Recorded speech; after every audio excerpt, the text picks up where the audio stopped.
First question from Crossville, Tennessee. Hey guys, I've owned my home with 100% equity since 2009. I've been building my financial portfolio, credit profile, and real estate knowledge for a couple of years, and I feel like I'm on the cusp of action. All right. My question is, what's the best way to convert the equity in my home into cash to begin acquiring buy and hold rental properties? I've researched HELOCs and HELoans, and I'm a few points shy of their FICO minimum. Are there alternative sources of equity lending that could enable me to unlock some of the cash value of my home? Thanks for your time and keep up the great work. I'm a loyal podcast listener, and I'm looking for a starting point to take effective action. Well, you do listen. There's our motto, education for effective action. Thank you, Elton. Well, I would say there's a couple things here, and it kind of dovetails into what we were just talking about to the previous question, and that is you're working on your credit, and your credit's not quite there. Keep working on it. Yeah, absolutely. I mean, when you go to get a loan of any kind, and of course, that's what we're talking about. How do we free up the equity in property A so we can go acquire additional properties? And there's some strategies for doing that.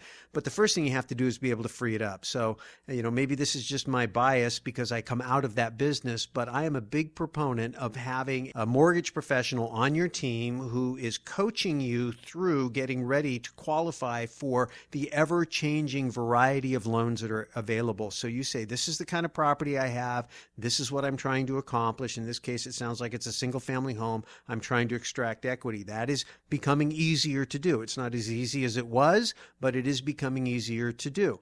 And so when you find out, okay, I need to work on my credit score, if you're within a few points is easy. A few points can fluctuate. I mean, it's just like a margin of error on a poll sometimes, And so you can find people who are experts at credit repair, and you got to be careful because there's a lot of scams in that, But there are people out there who can teach you some basic things where you can add some quick points to your credit score. And a lot of experienced mortgage brokers will have those people in their back pocket, and they can pull your credit profile through a mortgage scoring engine, not like freecreditreport.com or whatever, but through a mortgage scoring engine, and then begin to coach you on things you can specifically do. Beyond that, just once you get to the point where you can qualify for those types of loans and free up equity through conventional financing, which will always be the cheapest, you mentioned HELOC. Make sure you really understand, because the biggest mistake you can do is borrow short and invest long. Don't ever do that, because if your loan ends up with having the interest rate adjusted and the cash flow suddenly changes, or it gets called for whatever reason, or it gets called or has a balloon payment or whatever, and then your new investment isn't liquid, you're in trouble. So I'm a big proponent. I don't mind borrowing long to lend short, because that way you can capture interest rate changes. You can get in and out of deals, but don't ever do it the other way around. And especially when it's your home. Sometimes you got to do what you got to do to get started. I'm a big proponent of that, but you want to make very, very, very conservative investments with money that you've pulled out of your primary residence.